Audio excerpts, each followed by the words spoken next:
Okay, that looks like it worked to me. I will probably, I've disabled the waiting room and hopefully that is fine. Everyone should be muted upon entry. I'll just leave that running. Okay, hello.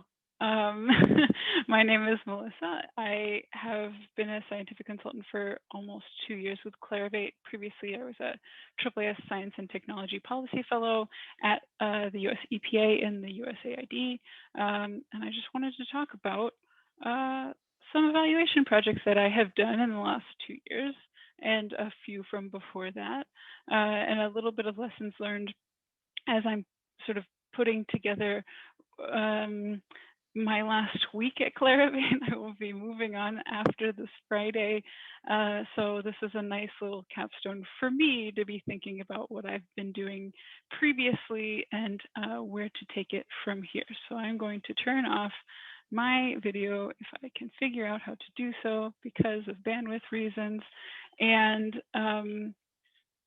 yeah, I'll just start from here. So as I've mentioned, this is kind of the things that I have found useful as I've done these evaluations before. I think that often there is, like doing any evaluation, there is some nuance involved when picking things that you want to be able to try and look at. And that can be especially true with bibliometrics, any evaluation that requires publications to do. So I'm going to roughly organize this presentation by the workflow that I would undergo. So that would be, deciding on what data you have, what input you have, what decisions you want to make, what kind of output you want to use to support that, what analysis you're going to do, and then also how to communicate it. So I don't have the chat up, but I just wanted to get a sense really quickly. Do we have a chat? We have a chat. Here we go. I got it. If you've done research evaluation, and I see some familiar faces, so thank you for joining. If you've done a research evaluation, please let me know in the chat, just so I have a sense of people who have or have not done it. And then especially, if you've used publication data, that's mostly what I will be talking about, because that's mostly what I've been doing. And so it would be good to get a sort of temperature check. Yeah, people have done it. Great. So maybe some of these things will not be new to you, but my hope is that some of it will be. I know some of my coworkers are on this call and they have definitely done it, so it's okay. I see you, but wonderful. Other people have also done these kinds of evaluations. So, certainly if you have other resources to share, or if something comes up, I'll be sure to share these slides after, or however it is that I'm supposed to be doing this. I think that there is certainly a community of people who have done this. It's quite small, and it is helpful to kind of pool our resources so we can do better evaluations together. So that said, this is probably an overly complicated example, but I wanted to show you what I would think about if we were drafting something to do for a statement of work and kind of figure out with a client what needs to happen. Often I do want to put out a plug of, you're just stuck with doing an evaluation and you have the statement of work that you have, or you have the situation you have, and you can't really change any of these things.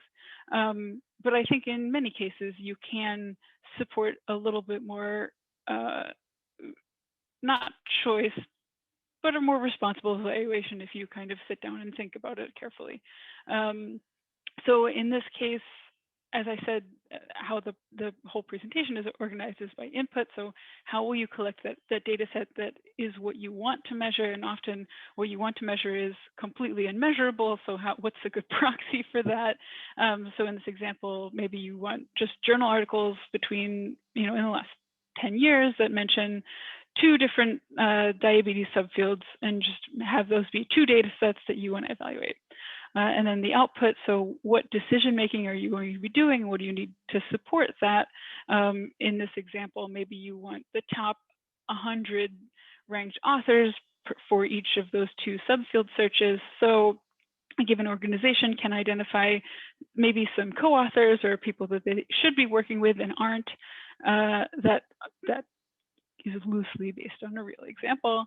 And then you kind of enter in, all right, so to support that, what kind of analysis do we need to do? In this case, it makes sense to break it up into what criteria can you use as an indicator.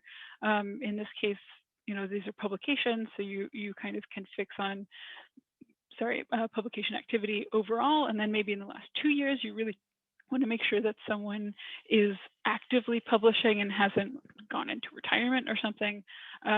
Performance based on normalized citation metrics. I find these very helpful. Each of the, Clarivate and competitor platforms has this, that if I say, hey, this paper has 7 citations, you might think, cool. But if I say, hey, this paper has 7 citations and it's from 20 years ago, like that's not as impressive, right? So when I say normalized citation metrics, I mean anything that is normalizing that citation count that you get that's raw by the number of years that has passed when it was published. Maybe the subject area, since citations are large, those patterns are subject area dependent, and document type, conference proceeding is different than an article. And then in this case, maybe whether the authors have acknowledged specific funding sources. I know we may have some people from NIH on. They usually want to know if they've previously received NIH money. That can be example 3 indicators, and then how do you rank them? You could make a percentile of each and split them into groups. There are other ways to prioritize that output. Sometimes you don't need to do this, sometimes you do. And then at the end, how are you going to communicate those results? Sometimes it's an Excel spreadsheet, sometimes it's a PowerPoint like this. And I find that often you may need to iterate between, what your analysis is going to be able to do, and then, what you actually can support in terms of decision making, and how that means that you may need to change your input. Which is a long way of starting at. Data is super important. It's not location, location, location, although the location of your data may be important as well. This is just a slide. It may be different for every project about where your data is coming from, what is out there to support the analysis that you want to do. And often each of these has very different data. I mean, okay, in this case, Web of Science and Insights is pretty compatible, but it's hard to link them sometimes with sources of other data that you may be interested in. And I say this a lot, but sometimes these evaluations can feel like 3 kids in a trench coat to try to figure out how the data works together and how it's best to use it. You can squish this together a bunch of different ways, which is the most responsible, which is the most effective. I think this is pretty key part to start with when you're starting any project. So for publication data specifically, since that's the thing that I'm most familiar with, I certainly don't want to suggest that publications are the only way to measure research success and impact. There's a bunch of other things that you can use. Publications just happen to be easy and available often. And so there are a bunch of different considerations, I think, that are helpful when I'm thinking about, okay, how do I want to define this? Often it's been defined for me already, but like what makes sense when you're thinking about this? In this case, and this is a hyperlink, you can't click it, I guess, now, but it will be in the slides later, that there was an AEA blog that I wrote about the different time gaps. So if you are representing a funder and they want to know, hey, is our program doing the thing that we said that it did, but your program launched last year, you're not going to be able to use publications, right? Because that's not enough time for people to go from a Word to manuscript, but also to go from manuscript to publication. This past year was COVID. I was on a manuscript and it took what felt like a million years to get to proofs, just because they were so short-staffed at the journal. And I think that happens a lot of cases. And then also once you publish, that whole process has to happen again for someone else to cite you. And so you have to think about all of these things when you're setting a timeline for your evaluation. The other thing that I have found happens frequently, some for other funds, more common for some funders than others, is human error.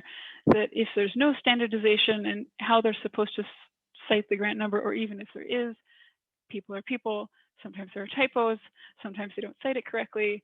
And so in this case, this is an example. The background is not too important, but they had been keeping an EndNote file themselves of where the publications were coming from. And when I went through and added a search in Web of Science that included, all the different potential typos that looked possible to me within a certain format, in the funding acknowledgement text, I found, these light purple bars were the sort of quote unquote new ones to them, and that includes typos, but it also includes after an award closes, those PIs don't have to tell you anything about when they publish, because they no longer have like a communication responsibility. And so if it takes about 3 years from award to publication on average, and your funding in that case was 3 to 5 years, you may not see all the publications that result from that funding. And so that's another thing that you need to go back as a funder and say where the things that maybe have come out post-award, which is possible. The other considerations include like how much cleaning do you need? Where is your data coming from? If you are doing a search in the metadata of a paper, if you search through the title or the abstract or the keyword or all three, which is possible in Web of Science, all of your results will be a little bit different depending on the language of what people are talking about in each of those. So that's a consideration. And then also, as I've already mentioned, publications are a proxy for research. It's not the only publication output. Really hard to do like community outreach or things like that. So just keep that in mind, that if your program was supposed to be fostering other things that were not publications, how are you going to measure those? So I don't expect you to read this slide, but I did want to leave you with some resources for each of these sections. And for data, I think that there's really a lot out there to explore, and it's sort of knitting together more as we go forward with the as the Clarivate family of products grows, but also as we learn how these things work together. Also, our many lovely competitors have this data. Some of it also, I don't have any experience with those, so I will not be describing it, although I do want to say that the social media discussion, you can check that for free, even if you don't have an Altmetric subscription, which I have done before. I think it's really interesting. I also think that the new Overton public policy publication link thing, I think anyone can request a free trial. I don't know how the pricing structure works, is super fascinating, because it's not just, did this policy document cite this paper? That's direct, but very unusual. Usually it's, this document cited that document, which cited the paper or something. How do you want to use, what's your proxy for impact, right? There was also a really good, another AEA blog about open data that had a bunch of links to resources. And I have also used a bunch of STEM related data that is available by state. And CSCS also has indicators for every state, but I think each state has their own research data available. Employment level stats, engineering education information is available through all of these three places. So there's a wealth of data that you may want to use in concert with publications. It's possible. And then the other thing is, if I was entering in on a project with a client that I knew nothing about, sometimes I would search the National Academies Press for, one of their good old 300-page reports, and then read the summary and say, okay, well, that's what's happening. Cool. Now I'm a little bit more up to speed, which I think can help you to think about what your potential inputs and outputs should be in an evaluation. So once you have this data, what do you use it for? What are you looking for? I think often research impact is different for each project. Sometimes there's sort of the easy road we can take that says, okay, we have papers, let's look at citation impact, let's look at these things, number of output per research group or something. But often it can be a little bit different each time. And so if your program or organization has a logic model, that's great. If you have a FOA, a funding opportunity announcement, sometimes those have some metrics. Often they do not, but you can kind of think about what their priorities are based on that information. And again, the outcome of program may be different than what data is easy. And so I like to use, and I think this has been used previously, something I already built, so I'm going to use it again. This sort of street light, why are you looking under there? That's where the light is. If you have a project impact and you're using traditional metrics, that will show you something about the impact in the street, depending on how you are defining it. You can use other kinds of metrics and maybe your other program metrics that are individual to your program, and you'll see other parts, but you may not still see the whole picture. Maybe it'll show you where the street is or the sidewalk, but you may have to think about what it is that you want to see versus what you are able to see easily. So that's my strained metaphor for the day. Some resources. This TIG has a nice assortment of resources, and they have a lot of scans and PDFs about logic models. So this is just a screen grab, but please check that out if you're trying to get into what that means and what it is. It helps, as people have told me many times when creating, my own employment like goals, that the goals are SMART, which is specific, measurable, action-oriented, realistic, and timed. But this is not always possible, so keep it in mind, but don't feel bad that you can't do it, especially, sorry, that should say post hoc evaluations. You can tell what evaluations I've been doing. And then, like I said, you may be able to mine a funding opportunity announcement that's already come out for outcome expectations. Often they don't have them. If you are writing one, please include some outcome expectations in terms of like, we expect this to be possible in 3 years. If we're giving you this money, you should be able to put out 1 to 5 publications in 5 years. That's something reasonable. But then when you go back and you evaluate the output of whoever you funded, you have these benchmarks built in. You don't have to go, well, let's see what happened and see if that's reasonable, because that's not like a good scientific process. And so it always helps to have something defined ahead of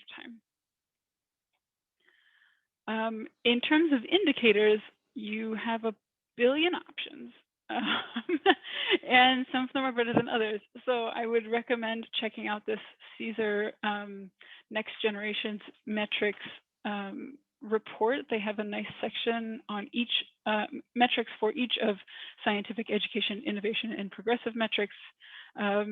It's very interesting to read. You may not agree with all of them, but I think it's nice to have in one place. There's also several presentations from iNorms or Lizzie Gadd or the Bibliometric that can be interesting to read about this topic. And then also the thing that I used to recommend all the time, but apparently is being revamped in the main site, although all the data is up on their GitHub, is the metric toolkit, especially if you want to point out to a client, hey, when you're asking for H-index, really not a great one, now that there's all of this literature out there about how it can be misused. And so that data is available. Check it out. I often find that it is helpful. So having talked about, okay, we have this data, we have these indicators, we have these analyses, what does this mean in practice? I just wanted to go through a number of case studies of things that have happened to me. Okay, in this case, there was a client who really wanted to look at number of first author papers as an indicator of author impact, which was their desired output to sort of measure the prestige of their program. But some of their papers were physics, and many physics papers, I have been told, the author lists are sorted alphabetically. So actually, first author papers is not measuring the thing that you wanted to measure in the first place. There's also a thing to notice is, physics is one of the more likely fields to have huge author papers, largely because of the Hadron Collider. And so this is an Clarivate ISI Global Research Report on multi-author paper behavior. And so there's this physics number of articles. You don't have to worry about sort of what this is, but this is a count of authors as you go to the right. And, because it's light over here, light colored, as you go to the thousands of authors, that means they have some papers that are huge author papers, and they have different citation behavior, as you might expect. So if you're just looking at citations or just looking at first author papers, you're not going to miss the impact of different papers in this field. So instead, we suggested that we do average category normalized citation impact as an indicator of impact instead. A second case study involves dataset citations. So beyond publications, this funder wanted to look at community impact, which is their output via available datasets and the citations of those datasets as an indicator. I would love to be able to do this. And in fact, you can a little bit through the data citation index in Web of Science and other databases, other places where you can get these data sets. But the data citations are not really standardized among scientists, even in the same field. And so, you can say, oh, well, I'm acknowledging this data from NASA, and that could appear in the acknowledgement section where the funding information is. It can appear in text and nowhere else, or it can appear in references like a normal research paper. And so it's not, I think you can use it for some things, but it's not there yet in terms of the kind of citation behavior we expect to be able to measure for regular publications. And so instead, this picture is just an example of what a data set would look like in DCI.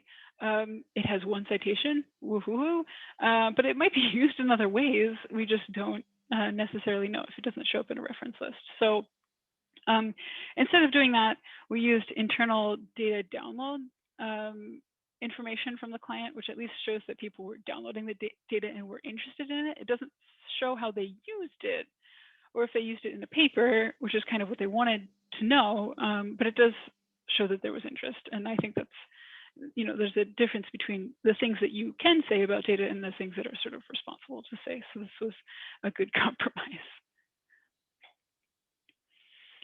So the third thing, and this is a very pretty visualization that we were able to produce with some help for the NIH CPTAC program, and the link is here. Again, you'll be able to get there when the slides come out. But each of these sort of book stacks per year, we were able to collect the sort of publication output from the program. But beyond that, they really had a sense that some of these publications were really critical, and they wanted to highlight those especially, regardless of how many citations they had gotten, just that they thought, okay, this is like a community defining moment. And sometimes, they're setting standards for journals or research inclusion or whatever.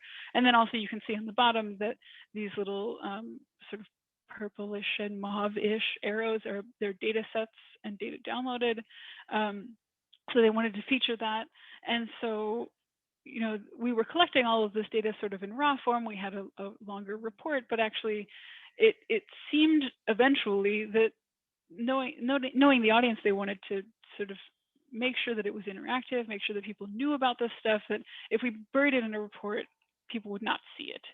And so it was better for the audience that they wanted to communicate to make this into an infographic. And you can see sort of in a close-up that, we do have some icons about this. These are a wholly American audience or something, how many citations that they had, how many authors were per paper, how many institutions per paper. So that's what each of these icons is for. And that's kind of context that you probably wouldn't get at a glance. This is like a lot of glances, to be fair. This is a big infographic, but you wouldn't get that probably from just reading a report. So I think that was an interesting twist. Other examples, and I just included this picture in the upper right because I think it's really interesting, the way that you think, oh, fund research, get research, but actually that's not, the path from fund research to get research is pretty complicated. And in fact, often I think you get to some C that actually relates to B, but you can't measure actually B, so you have to settle with what you get. And in many cases, there are projects that I have done where it works out great and everybody's happy with what happened. And then there's projects where, well, if you did it this way, you could do it. But in fact, maybe this is more reasonable. And so these are a couple other examples that, okay, when you use research publications, researchers may have different affiliations that they're going to write into the paper themselves. There's no standardization for it. And so if you have someone who is at a hospital, has admitting rights at a hospital and also a university affiliation, they may use both or either, which makes it difficult to make sure that you have all the papers that you need for an evaluation if those people are constantly switching between whichever affiliation looks better, right, on a given paper, depending on the subject matter. So that's one thing to think about. There's also some times where an institution had a number of comparators, and the main one they wanted to benchmark themselves against had like way more publications that were put out a year. They probably had way more researchers. So if they want to become more like that institution, it's not going to be easy. It's not really like a fair comparison. And so we kind of hopefully encourage them to pick some more reasonable comparisons as well. You can shoot for the stars, like I have no problem with that, but it may not be an attainable goal. This is the changes that you're proposing from that data.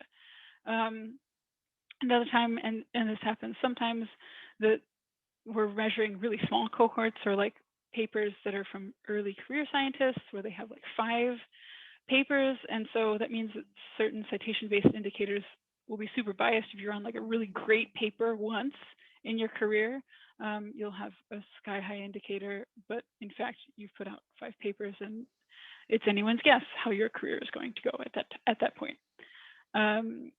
Another company wanted to identify people from all over this kind of data set that were available: clinicians, researchers, clinical trials, people who are publishing patents, and very rarely does the same person do all of those things.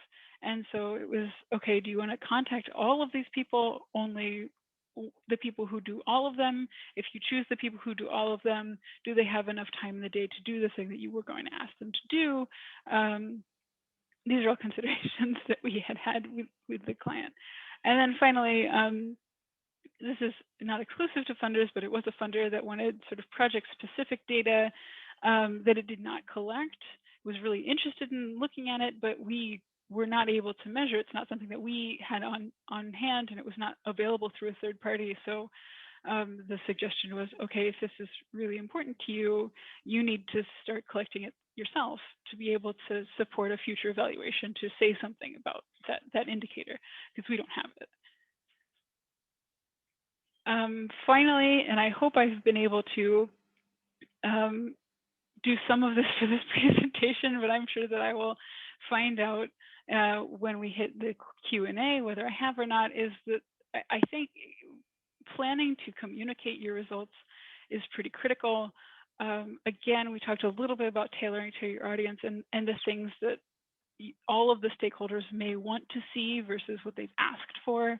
I think the clearer the better. And then if you've already defined something, define it again in the figure caption, because often people kind of like skip to the figures and they're looking at the pretty pictures and they haven't read the other content, even though you wish that they had, and that is why you wrote it. But in fact, it's just how human brains are wired, I feel. And so as a AAAS fellow, I have to tout, of course, the resources that AAAS has. But I do find this useful that, when researchers are writing papers and we spend a lot of time talking about papers and how they're formatted, you have to think about, okay, they start with a background, then they go into supporting details. And then if you hang around long enough, they'll tell you why that's important. And most people don't function this way when you have a limited amount of their time outside of a research publication. So you have to flip it to say what is the bottom line first, why should they care, and then get into the supporting details. And I would argue that this left-hand behavior only happens in papers, and actually researchers like being communicated to in this way as well.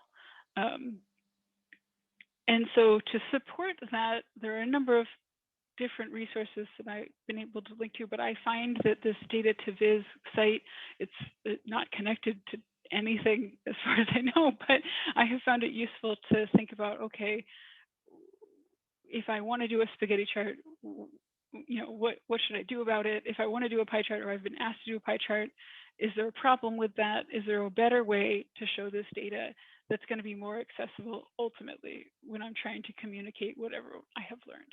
And so there's way more examples than this, but I would encourage you to go to this site and click around. I find it useful even now to be like, wait, how do I want to do this? What am I really trying to say? How do I best support that visually?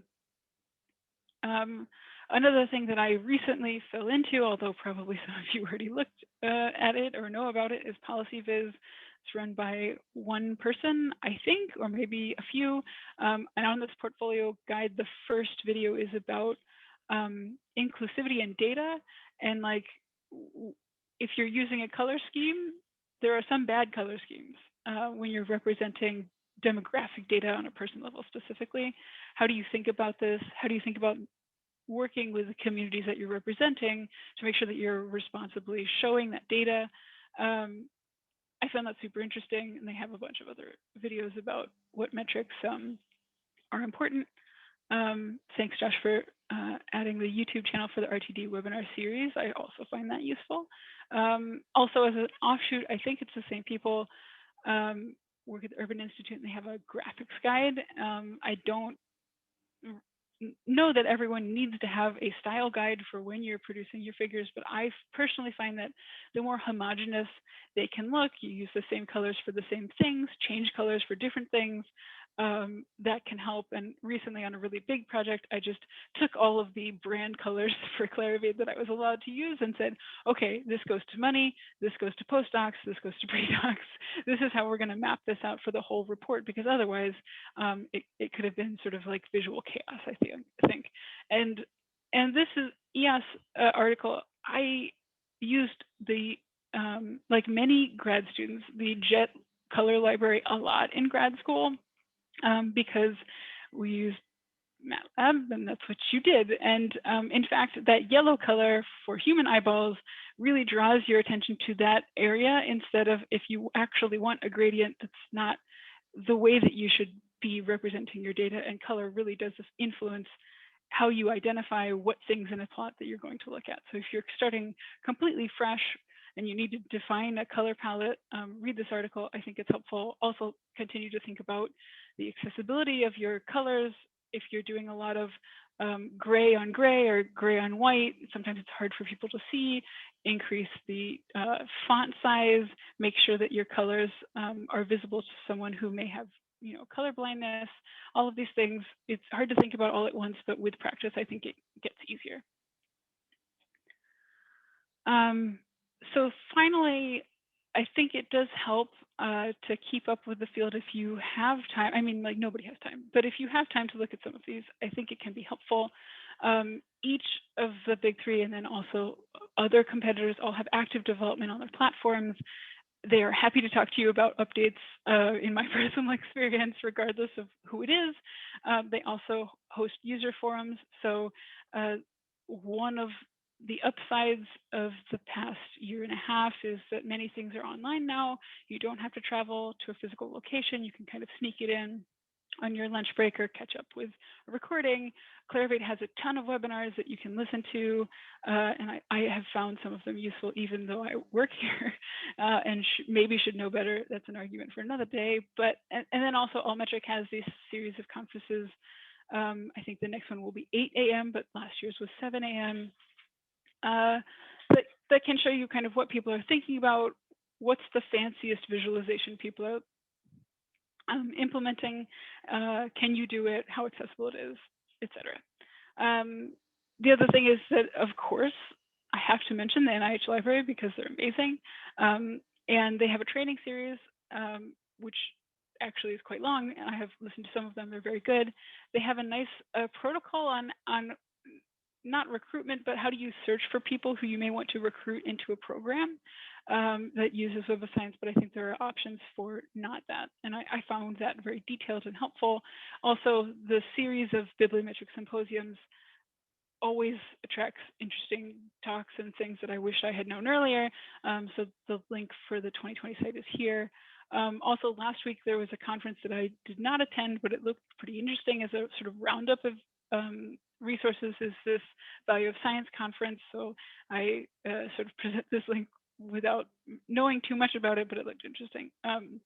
Also, Aaron Tay I have not met this person, but they have a pretty good rundown of what is new in the field. You know, for citations, this screen grab is from him. What's coming out, relative differences between the different data platform sites, all those things. And then also there is a Bibliometrics LinkedIn group. It's not very active. I'm not sure if there's another one that I should be suggesting instead, but that's the one that I know about. And so if you have questions, you could ask this specific pool of people who is attending this right now, or that group, or some other AEA TIG, probably this one, and you will get some good feedback from that. So that's all I wanted to say so far. Thank you for joining, and please let me know your questions in the chat, or you can unmute yourself. Great, thanks, Melissa. Like Melissa said, please feel free to unmute and ask questions or put questions into the chat. Don't everybody chat at once. So as you're thinking about this, I will say I have like questions prepared that I will start asking, you know, if you don't ask me questions, just to make sure that we get some engagement.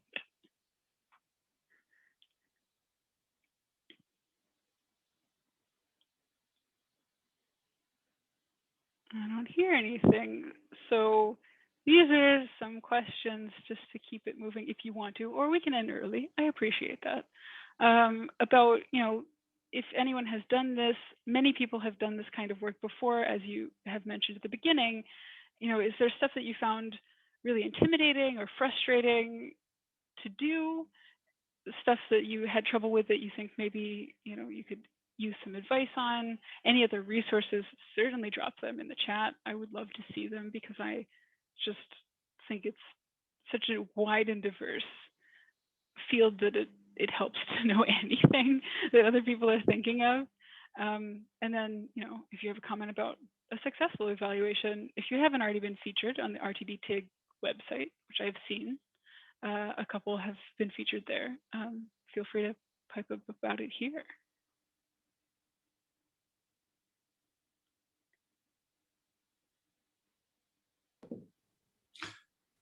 We got one kudos, great talk, and Googled a lot of the resources you shared, and they're on the reading list. So thanks a lot, Melissa, for providing so many materials. Any last questions or comments? My last pitch is there's so much more out there than even what I talked about. I'm sort of scratching the surface and what was immediately relevant for me in the last 2-ish years. But keep looking. If you have a specific question, I don't know, go to Stack Overflow first. That's what I do. And then try to figure out what everybody else is doing. But if you find something frustrating and you just don't want to talk to us about it, that's cool. Please find some representative of the thing that you find frustrating and tell them about it, because I think everybody is looking for that kind of constructive feedback of what can we do better? What can we make easier for people? What is unclear? Because for me, I know that there's a certain way of searching for resources or searching for publication data that I just do now. And it's hard for me to remember what it was like to not know how to do it and communicate that effectively to other people. And so, yeah, anytime you have questions or you have clarification that you need, I have found the Clarivate team more than accommodating for questions like this, and the other platforms also, when I was a client of theirs, that they were also very helpful in this way.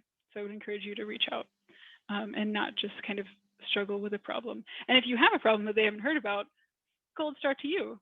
I find that that's also sort of a point of pride. Great. And just a reminder to everyone that you definitely feel free. We want this webinar to be an opportunity as well for people to connect. So feel free to reach out to Melissa. We're very sorry to be losing her from Clarivate, but she's somebody who we know will continue to interact with. She's an important part of the evaluation community, so please do connect with her, and remember that this webinar series is really a chance for the community to stay connected and to share best practice outside of the annual AEA meeting.